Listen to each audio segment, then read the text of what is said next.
Well, we spend a lot of time talking about the Big Ten and the SEC and, of course, the Pac-12 and the Mountain West and the Power Four. And today we're taking a little different view on college athletics. We're going to the Big Sky. Big Sky Conference Commissioner Tom Wistrcill, former AD at Akron. He's got a wealth of experience in the college space, member of the basketball NCAA committee, can talk about a lot of different things and the impact of a lot of the decisions that are being made above him on the food chain and how it comes trickling down to the Big Sky. I think we're going to get a very different look at college athletics. I'm John Canzano. You can read me at johncanzano.com. He's Jon Wilner. You can find him at wilnerhotline.com. Wilner, why Tom Wistrcill? Why now? Well, certainly, we had Stu Jackson, commissioner of the West Coast Conference, on a few months ago, but Wistrcill's conference plays football. So it gives us, I think, a broader view of what's going on at that level. It's, we can't forget that the decisions, there's a lot of athletes, a lot of fans and schools that are impacted by decisions that are made at the top. And those schools aren't, top of mind all the time. And hearing his perspective on this, everything that's going on, I think will be fantastic. And especially right now, right? You've got this heated debate over the CFP. You've got SEC Commissioner Greg Sankey saying that some of his schools are wondering why they're in the NCAA. You've got the House antitrust lawsuit. You got the Pac-12 Mountain West mediation. There's so much going on. It's a perfect time, I think, to get Tom on and have him explain the downstream effects and the downstream perspective. I want to ask him about the greater good too. It's come up with a number. Do these commissioners have an obligation to the greater good, or are they only supposed to manage their schools, their presidents, and their dollars? And I also want to know about Sacramento State and their plan. How much of their plan is bluster, and are they faking it till they make it, or what is Sacramento State trying to do really? Without further ado, let's go to headquarters in Big Sky Conference territory. We're going to Utah, about an hour outside of Salt Lake City. Tom Wistrcill, I have to know kind of, how closely are you following everything that's going on with the Big Ten and the SEC? Let's start right there. Well, I think we're all following that very closely. I think, the tides continue to shift in our business where, there was 32 conferences and we all shared these common threads and worked really closely together, and slowly that started to break away to where we're each in these like individual silos, and that's unfortunate, and that's, I think, what's happened with the P4 is important for all of us, because it seems like there's now a P2 and they're telling the rest of us what's going on. And I look at everything from the CFP piece to them sorting that out amongst themselves, to this new College Sports Commission, the CSC, which is essentially like a coup happened.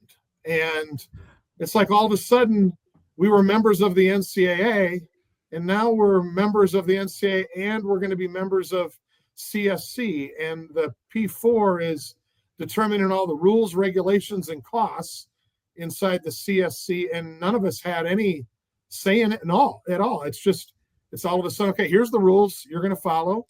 And we still don't know, as we tape this right here, what the costs are going to be. So the whole decision-making process around Division I athletics is really cloudy, confusing, and hard to explain. As a commissioner, our presidents and ADs are looking to me for some answers, and I feel like I have the cloudiest crystal ball in history.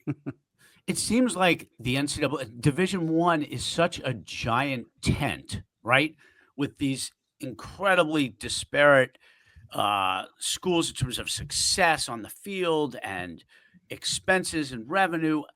I've always wondered, how could one organization properly serve Alabama and South Alabama at the same time, or Ohio State and Kent State at the same time?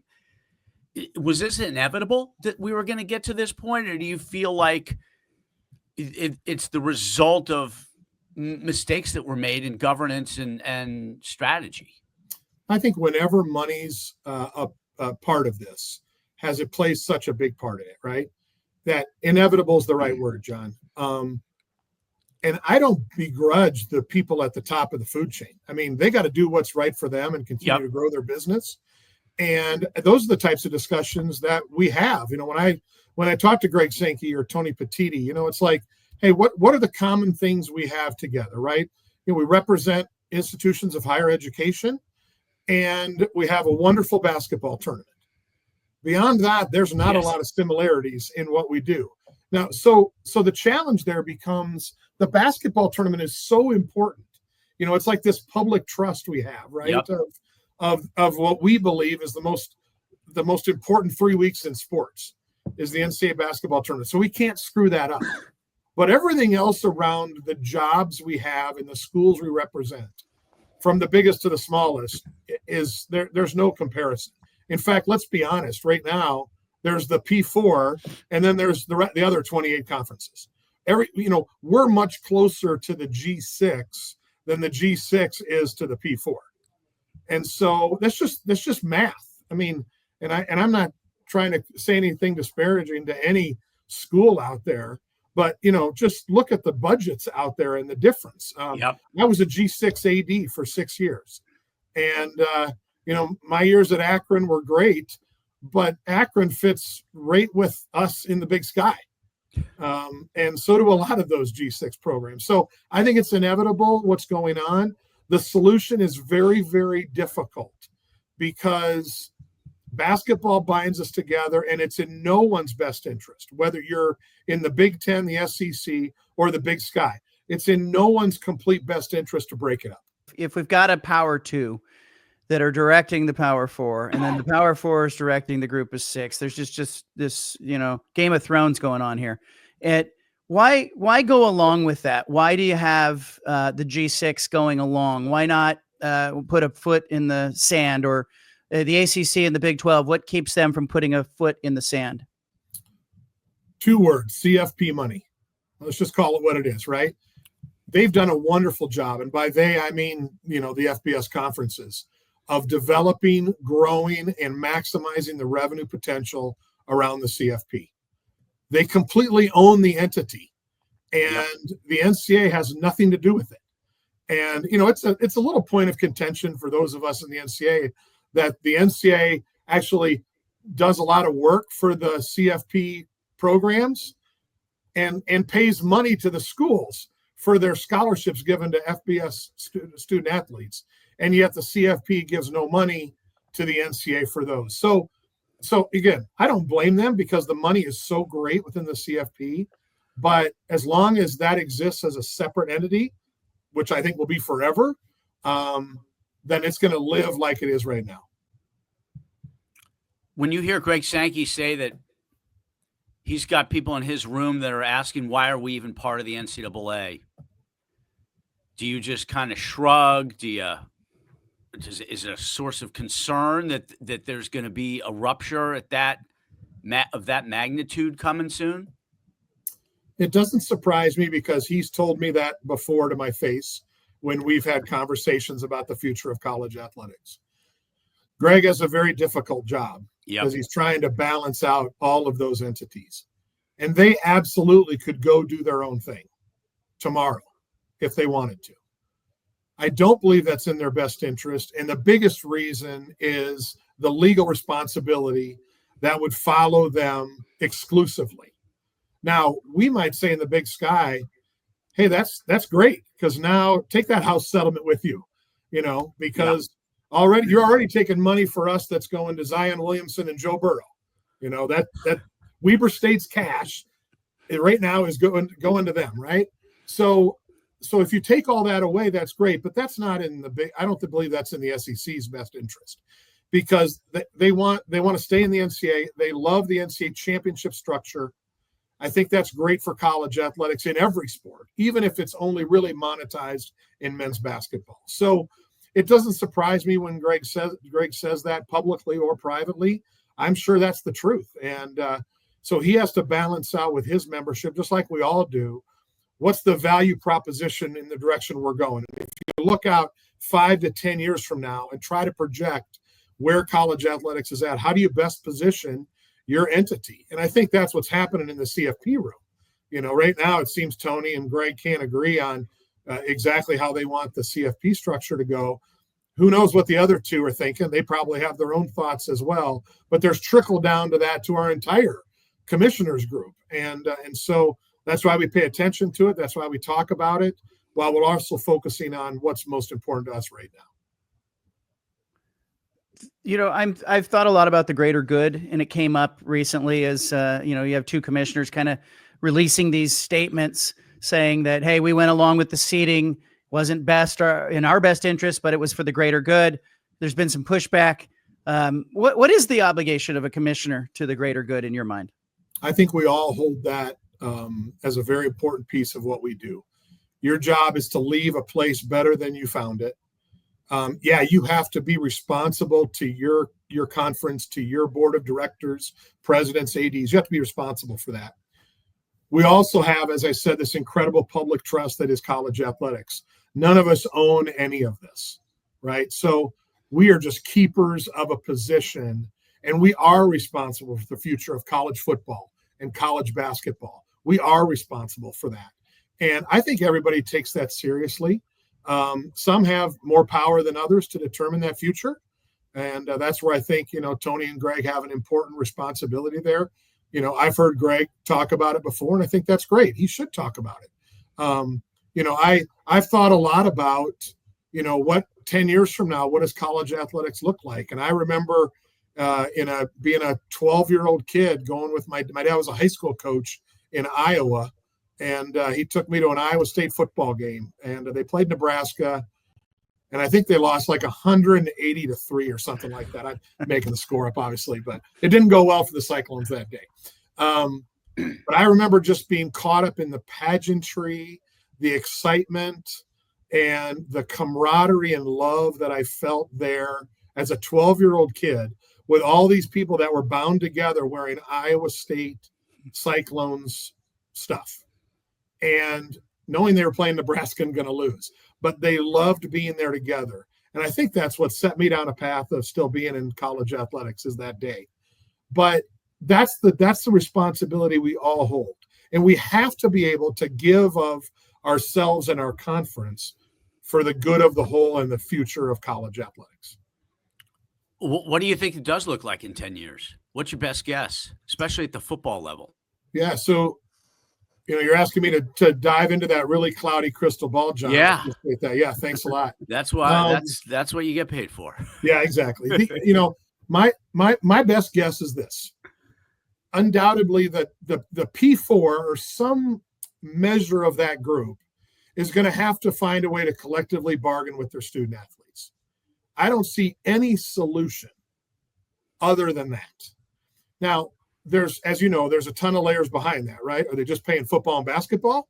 What are they doing with swimming and track and field? I mean, so there's a ton behind that. But at its very core, because we're talking about hundreds of millions of dollars involved in one organization, one university, take the University of Oregon, right? So there's so much money involved. The student athletes are saying, we want a part of that. Okay, great. Let's determine what they deserve. The House settlement didn't ask them and negotiate that number with them. So somehow that even when this House settlement comes together, there's still going to be all these lawsuits about the money because they didn't get a chance to negotiate their own deal. So ultimately, that's what I see happening. I don't know if that's 2 years away, 5 years away, 10 years away, but some group of the highest level schools and conferences are going to have to negotiate with their student athletes and collectively bargain. It's the only way a salary cap will ever come to major power football. And that's what's really needed. Okay, so if that can ever happen at the highest level, we can start to sort out everything else below that. But until that happens there, I believe that Oregon and USC and Wisconsin and Ohio State are going to always have to outbid each other to get that great player from Salt Lake City, Utah. And it just continues down that path. So to me, that's the number one thing that needs to happen. And until that happens, we're going to continue with these really choppy waters. Would that require the schools to declare the athletes employees? In some ways, I say yes. And I'm saying that because I believe that there is a classification that we need to work with, whether it's Congress, whether it's the National Labor Relations Board, somewhere we have to be able to create a new entity, a new classification of student athlete employee. Yes, they will be paid, and they will be paid this certain amount, and it was negotiated. But they need to be different than the associate AD that works at the school, or the manager or the assistant coach that they're playing, right? So there has to be some separation. In some ways, I think it hasn't been invented yet to create this particular thing that only Division I student athletes can be a part of. And this is the very narrow avenue. And then you pay the players, they pay taxes. You have to do all of that, but they're classified differently than any of us would be as old men. One of us with hair. I've looked at and talked with a number of your Big Sky football coaches who say they're getting better players than ever because of just there's been a funnel that's created at the Power 4 level, even, that is, more kids are sticking around. There are fewer scholarships available, but there's also, if we're being honest, an acknowledgement that you may only keep those players for a year or two. What do you see football and basketball wise in your conference with the talent pool? Yeah, you hit it on the head, John. We are seeing an uptake in the talent level. It is staying a shorter amount of time. What I've been impressed with is our coaches that have embraced this seem to have a leg up on others. It's kind of like, instead of, and this is unfortunate, right? Because I think every one of our coaches got into the business to affect the lives of young men and women. And so their ability to have that effect has changed dramatically because of the portal. And so they might only have them for a year. So, but if they can embrace the part of, hey, come here for a year or two, light the Big Sky on fire, be all conference, lead the league in scoring, lead the league in passing. You're gonna write your ticket to the next level. The ones that have embraced that, I think have accepted, hey, this is the way it's going to be, and we can still win football games. We can still create a great environment for the student athletes. We can win. Everybody loves winning, and the fans will embrace the program. I think those ones, have a leg up. It's just really changed, and it's really unfortunate because, you like I said, you brought in an 18-year-old, and then when they were 22, you sent them on their way, and those days are gone for the top end.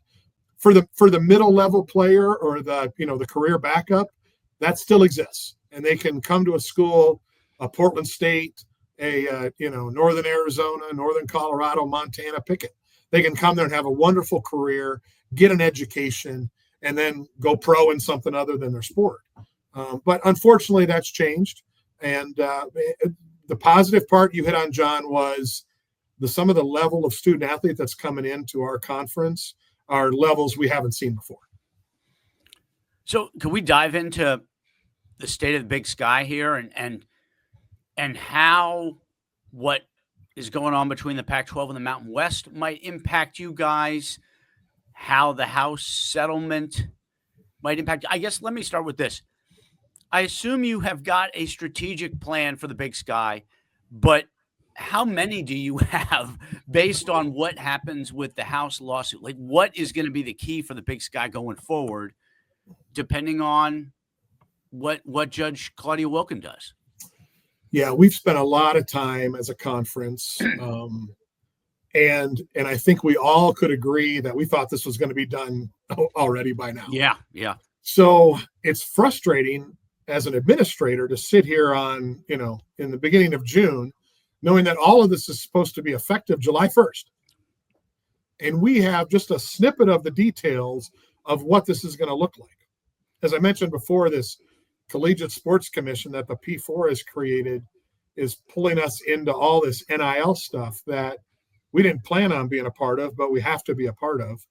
And we don't know the details of it yet. I can't tell any of my schools exactly how it's going to work or how much it's going to cost them. So there's this tipping point of when she announces that the settlement is done. which at this point, I don't believe any date that anyone says. Canzano can tell me it's going to be next week, and I'm going to tell him, no, he's wrong. But we need that tipping point to happen because so many things happen after that. And whether it's to do with roster caps, money flowing to our student athletes and how it's going to work.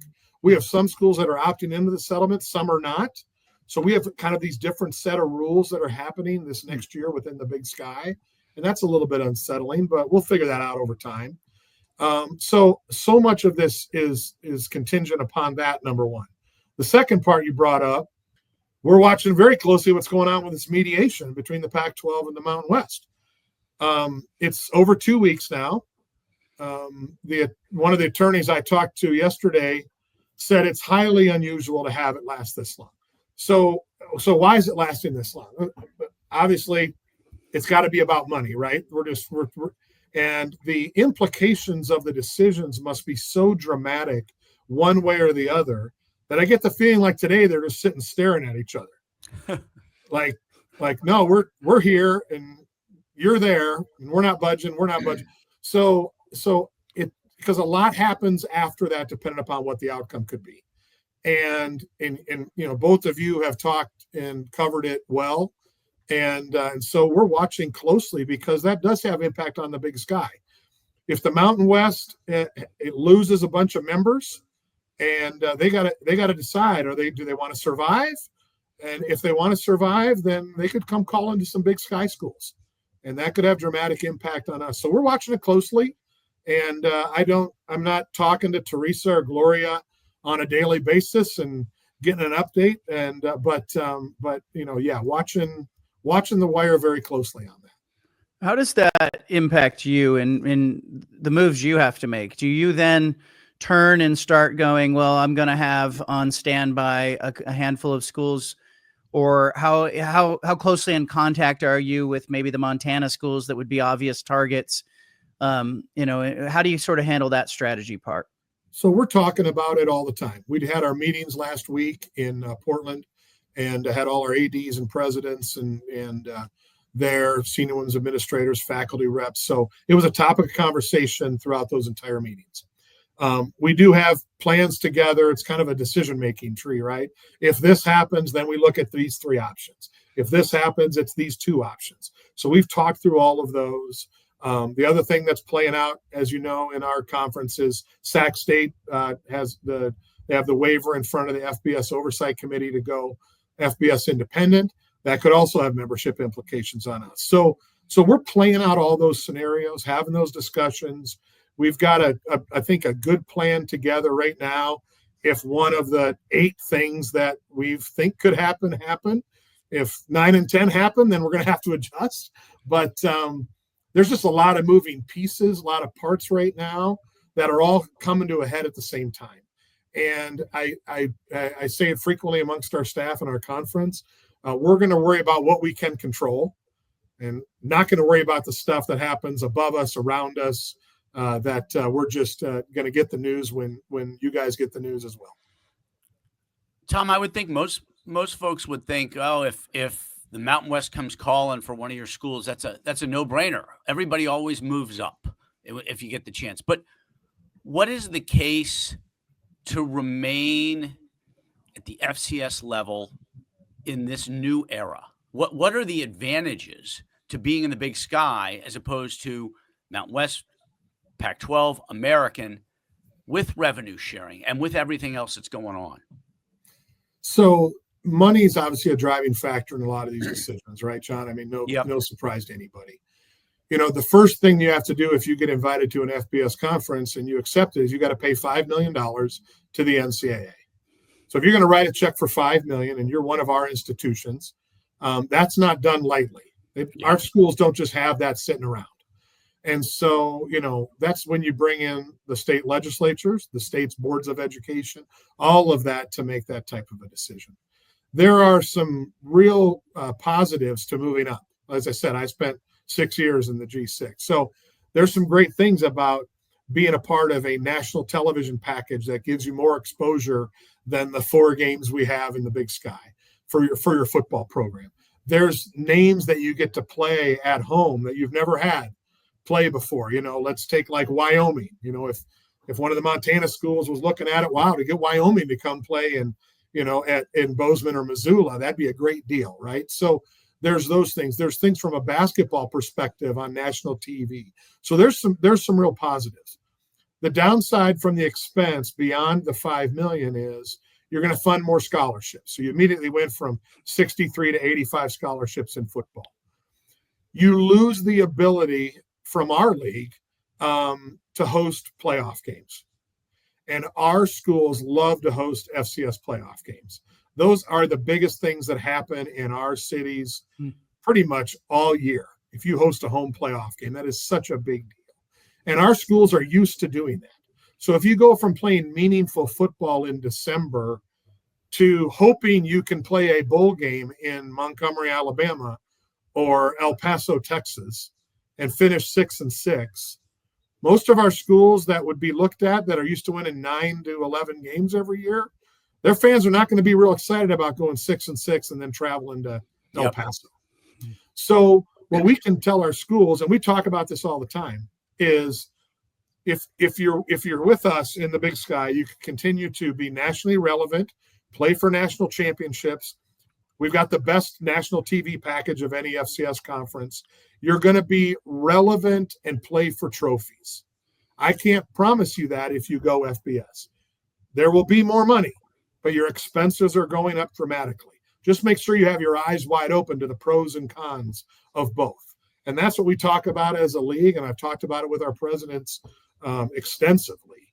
And then people just have to make a choice. If somebody really wants to go FBS, there's nothing I can say or do or pay them to keep them. And then we'll just wait and see how that plays out. The Sacramento State story is interesting to a lot of people, and it comes up in the Pac-12 world here and there. But what do you make of what Sacramento State is trying to do, and how much of it is bluster and trying to make big plans versus maybe having an actual plan at this point? Dr. Luke Wood has been really aggressive as our new president. I mean, he's seen this as kind of something he's, planted his flag in the ground and said, we want to be FBS. We want to play at the highest level. So I don't begrudge him for that. And, he's got big dreams. They've raised a ton of money. Some of it they've been able to spend in NIL money, both for football and basketball, when you look at the rosters they've put together for this year. And that's great. Some of it is contingent upon going FBS. We'll wait and see how that plays out. I think they've sold this vision that this is where they want to end up. And I know that's their goal. They've got some hurdles to cross with the NCAA. And also being independent is not a very advantageous place. Trying to schedule football games, FBS games is really difficult without a conference. So, but I also think that they're betting on the come as well, which is if they get their FBS independent, the sands continue to shift. You look out 3-4 years from now, somebody needs a member, they're already FBS, maybe they get snatched up. So I think they're thinking of it in that terms. We have nothing against what they're doing. They've been good members of the Big Sky for a long time. And if they stay, that's great. And if they go, we've got plans to make sure we still stay at the forefront of FCS football and the rest of our sports that compete at a national level. Is this all the result of Texas and Oklahoma leaving for the SEC in July of 2021, this 4-year multi-level, multi-conference domino effect? Well, back to your earlier point, John, I think this was inevitable. Insert school name here. It happened to be Texas and Oklahoma. You're absolutely right. But it was going to happen eventually anyways. The biggest brands were always going to coalesce to create the most amount of money, which is why, let's look what's happening today, right? The P2 are deciding what's happening, not just at the CFP, but they want all the power for this decision-making working group. So then they can create all the rules they want, and then the rest of us have to fall in line without any checks and balance. So to me, this is just a continuation of something. You used the word inevitable, and I totally agree with you. It was inevitable it's going to happen because money drove every decision. It continues to drive all of those decisions at the top level, and there's no end in sight. Well, so does we that are mean, where we are. Does that mean a Super League is inevitable as well? I'd probably say yes to that without, a way to do it. I jokingly call it NFL light. That's what I call it. And, I've often thought, maybe at some point they go to the NFL and it's like a partially NFL funded entity. And there's going to be, like if each of us sat down, the three of us sat down with a piece of paper and the FBS schools, we'd start writing, and where we would draw the line, I think would be in three different places. Of these teams are above the line, these teams are, but I have a feeling we'd draw the line in different places. But if you're Fox and ESPN and you're divvying it up, I think they'd probably draw the line in the same place, because they would know that this team drives 4 million and this team only drives 3.5 per game. And so yes, I could see that happening.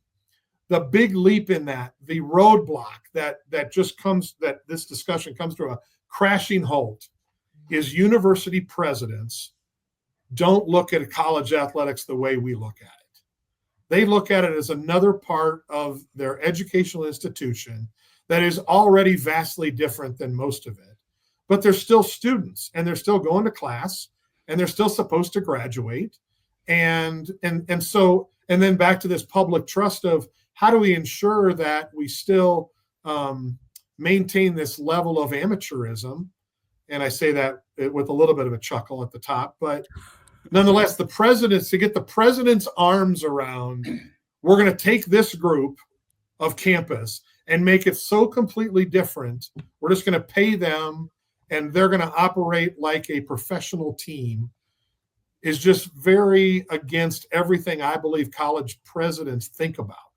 So to me, that's the challenge that level has if they ever wanted to get to what you described. I sort of wonder if there's a dollar figure that makes them arrive there. But do you think that's enough of a deterrent, or do you think there is a workaround? Because everybody kind of looks at 2030, 2032, and we're going to see this next round, and maybe football splits away. And I'm kind of wondering, if there is a Super League in your mind, what happens to the rest? What happens to the FCS division? What happens to the G6? I think the beauty of what we do in the Big Sky is, I believe we're the true college athletics. We're still doing things the way that it was designed to be. And I think the majority of schools are doing that. I think the attention that goes to that top 60 schools, let's say, makes people think that everything is different. I would say the other 300 schools in the 368 Division I membership, the other 300 of us are doing things the right way. I think will always be a home for us, even though it might look different. Even if they split off and did their own basketball thing, that'd be really unfortunate. But we'd still have a hell of a basketball tournament with 300 schools. It wouldn't be worth as much. But we're going to still have college athletics. We're going to still do it the way we believe is right, and not get pulled into this, it's $20 million to pay the student athletes now. It's going to be $30 million in 10 years. Who knows what it'll be 20 years. But so I think there's a place for us. And regardless of what happens at the top, it might be messy for us to get there. But there's too many of us that look alike for us to go away. And college athletics is way too important to these 300 schools for it to die off just because the others want to play by a different set of rules. And that's fine. They're so different than us anyway. They should play by a different set of rules. So, but I think at least I get some comfort in thinking about 10 years from now, when I'm no longer the commissioner of the Big Sky, will our schools have a place? And I believe the answer is absolutely yes. Could you see a day where there's no NCAA tournament, where it's something else, not the March Madness that we have known for decades? I hope not. It does scare me a little when you start to see, like let's take this College Sports Commission thing, right? So there's 3 entities in this new CSC. There's an entity that's going to run the CAP software that they're working with LBI on. There's the NIL payment structure system that Deloitte is working with the CSC on. And then they're creating an enforcement division. I've heard this is going to be launched days after the House settlement is announced. They're going to have a CEO. And so this enforcement division is going to be the one that's going to say, no, Canzano, you can't get paid $4,000 to do a 1-hour autograph signing at Joe's Auto Body. That's only worth $500. So that's what the enforcement division is going to do. And again, run by the P4, financed by the P4 as a startup. All of us are going to share in the costs eventually. It's not too big of a leap for me to see, why don't they start a championships division? We got enforcement. Why not start championships? And let's see what we can do with this sport. Pick a sport. Someday maybe it's basketball. And now all of a sudden there's an NCAA tournament and there's a CSC tournament. I mean, it's unfortunate that my mind goes to those places, but back to my point of if they have absolute power and they can drive the decisions to their benefit from a monetary standpoint, who's to stop them? And that's why I'm concerned about it, because shame on us if we screw up the basketball tournament. That thing, again, is the greatest 3 weeks in sports. And while there's minor tweaks that could happen, shame on us if we screw it up and there's the top 60 schools playing in their own tournament and the other 300 of us playing in a separate tournament. That can't happen on our watch. That's part of the responsibility we talked about earlier to the greater good that I hope we all share it. We won't keep you much longer, Tom, but I got to ask you, there's been talk about expansion of the NCAA tournament. I know you have served on the committee. What are they trying to do? What are the Power 2 or the Power 4 trying to do with maybe an expansion to 76 teams or whatever number is out there? So I'm in my 3rd year of a 5-year term on the committee. So I have 2 years left on the committee. And it's been a wonderful experience. It's amazing the work that goes into it. We have continued to discuss the value of expanding the tournament. And the challenge is paying for it, right? So there's 2 parts to the payment. One is you got to pay for the actual operations of it. How do you get the teams there? How do you get the facility? How do you get them food and hotels and all that? And do it for men's and women's basketball. It's got to be both. So you have that expense. That's actually the smaller of the 2 expenses. The biggest expense is in the units that are paid out to the schools when they win games in the tournament. And so since that's paid on a 6-year rolling average there, to fund the additional units that adding 8 teams to the field would be, the money grows dramatically. Year 1 doubles to year 2, and it continues to grow to year 6.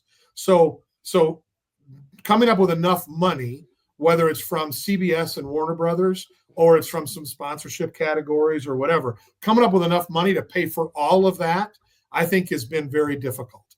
Right now, I can't tell you because they haven't told us yet. Charlie Baker, Danny Gavitt, the NCAA people that are negotiating this, they haven't come back to us yet as a committee of where the numbers are at. So right now we don't have a decision to make as a committee. Will that happen in the next month? We meet in July in person.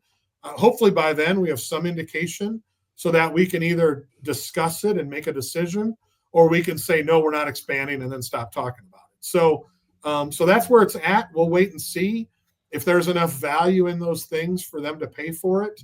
But I know that I'm only one person of a 12-person committee. I'm right now, I can't vote yes for it because I haven't seen it. And we're not going to, I know that as a committee we've talked about, we're not going to do anything unless it's financially responsible. So we'll wait and see what happens with that. And it could happen for 26, but every day that it gets closer to 26, the more difficult it becomes.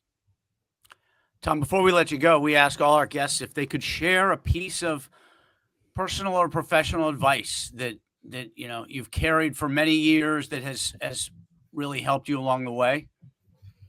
My favorite saying is never wrestle in the mud with pigs. You both get dirty, and the pigs like it. So think about that. So what I mean by that is, some media members might, want to fire at me about something I said, and I can choose to fire back at them. But oftentimes those, and I'm picking on the media, right? Oftentimes those media members like digging in the mud and getting dirty, and that's not a good place sometimes for me to be. So again, never wrestle in the mud with pigs. You both get dirty, and the pig likes it. So that's my favorite advice that I received many, many years ago. And whenever I speak to groups or talk to people, I always make sure I mention that, because that's played out really well for me in my personal and professional career. Tom Wistrcill, thank you. Thank you for your wisdom and your time. Been fascinating. Appreciate it, Tom. Great to be with you both. And I appreciate what both of you do covering college athletics out west and nationally as well. And keep up the great work for both of you as well. Thank you. Thanks so much, Tom. Take care.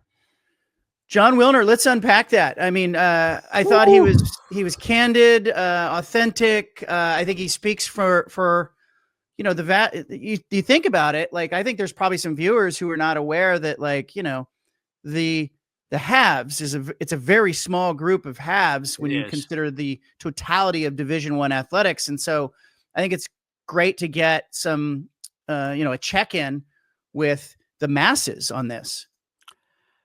Yeah, boy, there is a lot that was so much info. Like, you can't just put it under the seat in front of you or in the overhead storage. You got to check that. I was just amazed at how detailed he was willing to go on a bunch of sensitive topics. I mean, talking about the impact of the Mountain West Pac-12 mediation, talking about the future of the NCAAs and the NCAA tournament, and the way the SEC and Big Ten are wielding their power. It was really incredibly candid and insightful, and a great, way to provide a look at the other end of the food chain, right? We spend a lot of time talking about what's at the top of the food chain, and the Big Sky is at the other end, right? Yeah, when you look at the media rights deal for the Big Sky Conference, I mean, we're talking about, is it $1 million for the, split among the schools? And so these are, as he said, like, I remember last year during the playoffs, I reached out to him during the FCS playoffs. He was on the road going through a drive-through. He was making the drive to like Missoula. And I said, man, this is like the spirit of college athletics. This is what it used to be and what it's always been in the Big Sky Conference. And so I think for some of our viewers who are saying, hey, I'm turned off by what I've seen with the Power 2 and this fighting over money and the portal and NIL, you're still going to get some of that in the Big Sky. But I think the competition itself and sort of the spirit on the campuses is much more like what we traditionally have seen college athletics to be. For sure. He also made a great point, I thought, when talking about the reasons to consider not moving up. If you're one of the Montana schools and the Mountain West comes calling, the hosting of the playoff games, meaningful games on your campus in December, because that is also playing out at the top of the food chain, right?